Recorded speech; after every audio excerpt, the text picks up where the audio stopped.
This is Habakkuk. Though the Bible doesn't say anything about his personal life, most scholars believe that he was a member of the tribe of Levi, which means he most likely received special schooling to study the Pentateuch. He was thought of as a great literary author who had a well-educated, sensitive, and poetic writing style. In fact, the literary style of the book Habakkuk is similar to that of the Psalms and wisdom literature. Because of this, the book was so popular that a complete commentary on the first 2 chapters was found among the Dead Sea Scrolls, which also included 2 copies of Isaiah, several Psalms, and parts of all of the Old Testament books except Esther. Habakkuk was a prophet of the Lord during the time of great turmoil in Judah. The people of Judah were being idolatrous and committing treacherous acts against each other and the Lord. These things included worshiping Baal, offering children as sacrifices, partaking in violence, and much more. Habakkuk observed all of these things and struggled with the idea that a God who's supposed to be good and sovereign would allow such evil to occur among his people. So the meaning of Habakkuk's name, a wrestler, is quite appropriate. Habakkuk differs from other prophets in the Bible because he openly questioned what God was doing. He pleaded for divine judgment while other prophets proclaimed divine judgment. Rather than accusing the people of Israel directly or giving them a message from God, he had dialogue with the Lord himself about his vexations with the people's actions. Habakkuk's writings record that dialogue. Leading up to the time the book of Habakkuk was written, Babylon had just emerged as a new world power. The Assyrians had been a major threat to Judah, the southern kingdom of Israel, for a while. Then Babylon attacked and conquered the Assyrians and Egyptians. Because of this, there was peace during King Josiah's reign, which allowed for major reforms to be made throughout Judah. Though good things were happening for the nation, it was sensed that Judah would be next. There was much unrest in Judah.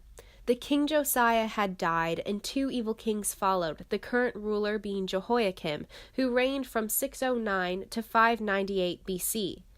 Jehoiakim's loyalty rested on the most powerful nation of the time. When the Egyptians put him on the throne of Judah in place of his brother, Jehoiakim's loyalty was with Egypt.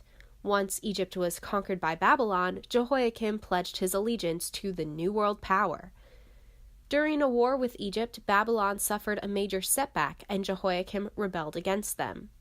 With the threat of Babylon looming in the distance, Habakkuk knew that the kingdom of Judah was at risk, but his main concern was the complete lack of godliness in his people's lives. This caused him to cry out to the Lord in an attempt to turn his attention to the surrounding injustice. This is where the book of Habakkuk begins. Habakkuk complained about the violence and destruction around him and accused God of ignoring all of it and asked him to do something about it. The Lord replied, saying that he was going to do something amazing. He planned to raise up Babylon against Judah. Habakkuk was mortified by this. Babylon was also extremely corrupt. In fact, he said that even Judah in all its faults was more righteous than them.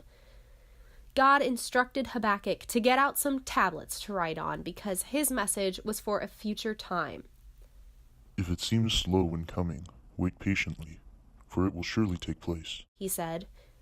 God went on to describe the rise and fall of nations to come, including Babylon.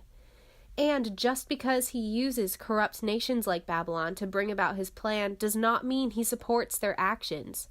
They are still held accountable and will fall just like every other nation that acts like Babylon did.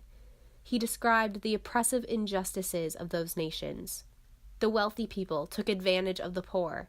Slavery was huge and people were being treated like animals. Alcoholism was consuming everyone, and false gods were being worshipped. Unfortunately, most nations are very similar to Babylon. That is why God's message to Habakkuk applied then, as it would many times to come. Habakkuk then praised the Lord and asked him to help his people again as he did in previous times of great need.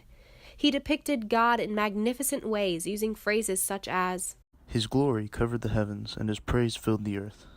His splendor was like sunrise. Rays flashed from his hand where his power was hidden. Plague went before him. Pestilence followed his steps. He looked and made the nations tremble. The ancient mountains collapsed, but he marches on forever.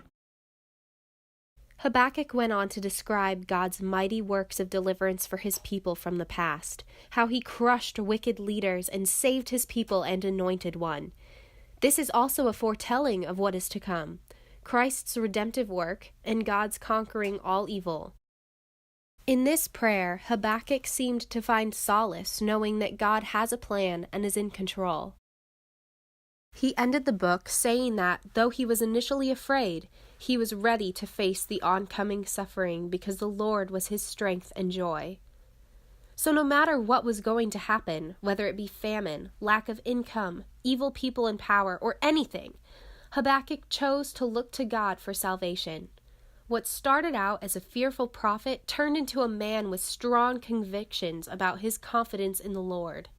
Habakkuk eventually shared God's message with the people of Judah.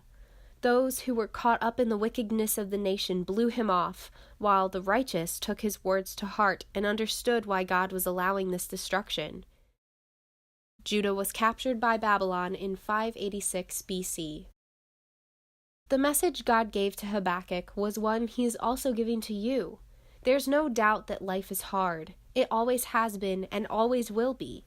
There is still idolatry, violence, famine, and murder in the world, and it doesn't seem to be getting any better. As long as there is sin, it won't improve. But the point is not about what happens to you. It's about your reaction to the situations you face. Will you live in fear of the future, or will you take Habakkuk's message and example to heart and have confidence that God will provide? Now it's time to test your knowledge. Question 1. What world power was threatening Judah while the book of Habakkuk was being written? Is it A, Assyria, B, Egypt, C, Babylon, or D, Manasseh? The correct answer is C, Babylon. Question 2. True or false? The literary style of Habakkuk is similar to that of the Psalms and wisdom literature. The correct answer is true. Question 3. True or false? The book of Habakkuk contains dialogue between God and Habakkuk. The correct answer is true.